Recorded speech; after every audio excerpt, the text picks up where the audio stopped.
Good morning, this is Katrina the Good with the Phenomenon Encountered Radio Network. I'm coming to you from my kitchen. I spend a great deal of time in here, and I was up early this morning getting some work done in here, both magical and mundane. So I thought I'd take a break and actually make a video because I was thinking, as I do a lot in my kitchen.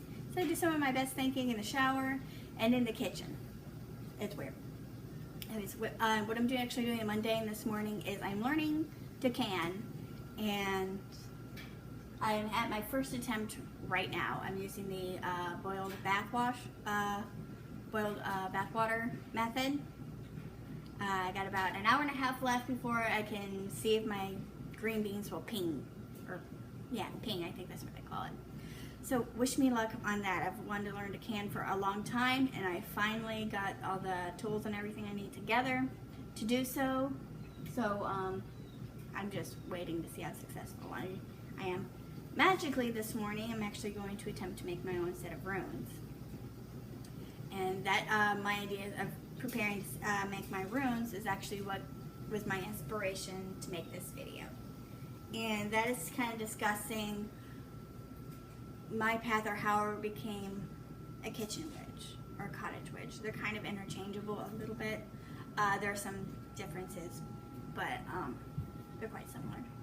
Because this most certainly was not my intent. It kind of is something that happened naturally, organically, and I really feel it's something, this path is what I'm meant to do, at least at this moment in my life.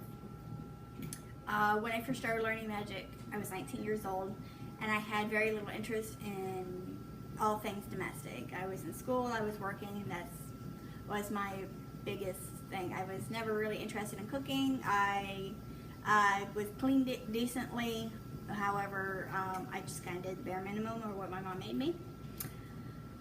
Bless her heart. She tried a couple times throughout my life to show me how to cook and do different things, and however, I just was not interested. I didn't put any effort really in learning, and my mom was very patient with me, bless her heart. And so it's just not something I really learned properly, and it's no one's fault but my own.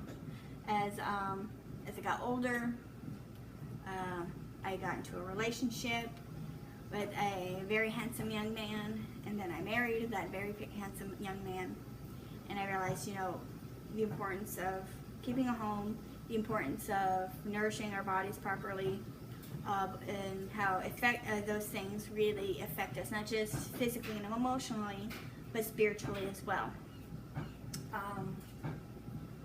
As I was just learning to cook, I really realized how important food really is.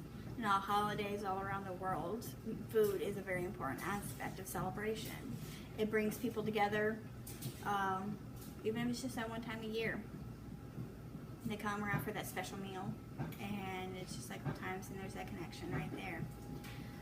It's very spiritual, really. So I've learned how to incorporate magic or spell casting as I cook. That's how I cast spells these days. When I make something, it's done with intent. My herbs are selected for a purpose, not just flavor, mundane flavor. Well, nothing I make is mundane. Everything I make is a culinary masterpiece, actually. But it's also selected for a specific purpose, whether I need a boost for prosperity, whether someone is ill and feeling sick, I can make something for the purpose of them becoming healthy again. Protection. I got breads for protection. I do make specific foods for Samhain, for done meals and things like that, for the intent of pleasing the spirits. And there are specific foods I make when I'm giving an offering to my matron goddess Bridget. Everything I make or create is with intent. Same goes with my housekeeping. I learned throughout the years from elders, from books and experiences and things like that evil entities, especially or those of negative intent, are attracted to dark, stale energy. And when there's clutter, when there's dust, when there's things like that, old energy gets trapped, and they're stuck.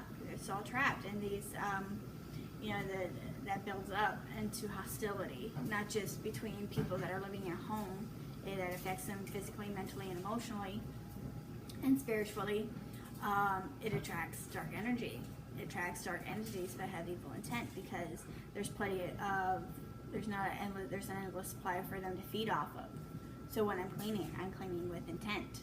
I'm spellcasting. I'm making sigils as I dust. When I'm mopping, I have a form that I use that is done with intent, and a mop can basically act as a magic wand, and to direct my energies and everything like that.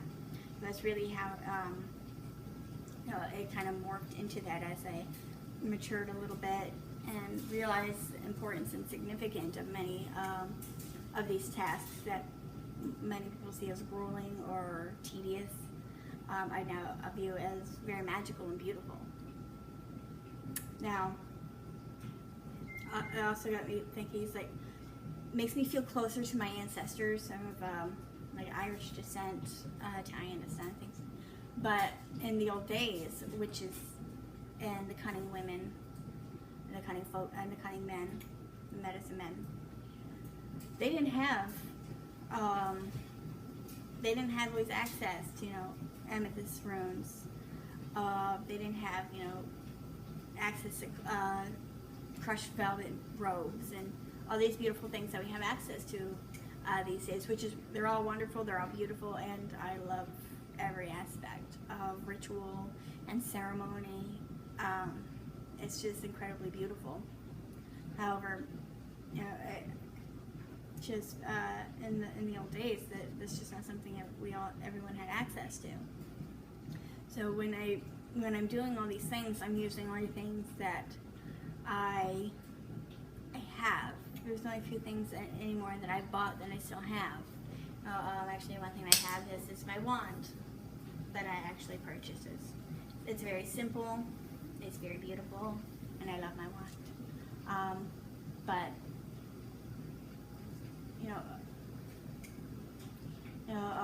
my bags, my spell bags for charm bags and talismans and things like that, I make.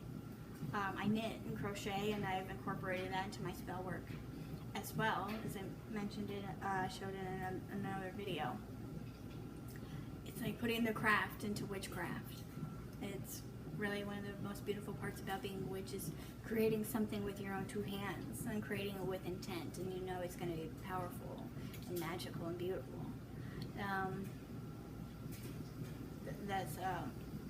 And so when I came up with the idea, decided to ignite a set of runes, and I was looking through them. Of course, they're incredibly beautiful sets that are made with amethyst and onyx and these fantastic things. I came up with the idea to attempt to make a salt dough set of runes made out of salt dough. I'm not certain how they're going to turn out. It might be a trial and error bit, but I'm very excited at the attempt. And that's what I'll actually be doing this morning. Once everything is cooled down, I'll be painting, and I'll probably post up a picture on Instagram. But that's really my passion. Where my passion lies magically at this moment is on the Cottage and Kitchen Witch path for those reasons. Also, I'll be working on that completely unrelated note. I will be working on the magazine today. It's now an Encountered Radio Network magazine, digitally. The next issue will be out October 1st to celebrate the month of Samhain. Now, actually, I also came up with another section that I'd like to add to it, and that is magical mishaps. I know throughout the years as a witch that I have had many boo-boos, magical mishaps, spells that did not go, exactly as I expected them to or intended them to. That can happen quite a bit with magic, especially when you're first learning. I've had embarrassing times during ceremony. I've had embarrassing holiday moments, and these mishaps really bothered me when I was younger and first learning magic, because I felt you know, maybe I'm just not cut out to be a witch. Maybe I'm just not a very good witch at all. Or it's not something I should pursue because obviously I can't do this because, you know, X, Y, Z. And of course, as I got older, I've learned that that's not true. Making mistakes and having upsets and embarrassing moments is really part of the learning process, and always keeps things interesting because as witches, we never stop learning. We never stop gaining new skills. It's a forever going process. So I thought it'd be fun if other witches out there would like to share with me their, you know, magical mishaps, embarrassing moments during holidays, or embarrassing moments during holidays, spells that didn't go quite right. Say that 5 times fast. You know, misconceptions that they had when they first started, things of that nature. I think it would be heaps of fun for us to kind of laugh at ourselves, and laughing is also fantastic, and we can share our experiences, what we learned from them, and just also those who are new to the craft, they can see, you know, not all of us just roll out of bed and we're just the mighty witch empresses and emperors of the world. We've had our trials and tribulations and our errors and our hooplas and our mishaps. But if you have a story that you would like to share, you can send them to me via email. It's katgamse@yahoo.com. There is also, you can also message me on Twitter, which is Katrina the Good, or Instagram, which is also Katrina the Good, because I'm not creative with my names. I look forward to sharing the videos to be, the stories to be featured in Magical Mishaps of the Phenomena Encountered, the magazine. Everyone have a beautiful morning. Blessed be. Merry meet, merry part, and all the other good jazz. Bye-bye.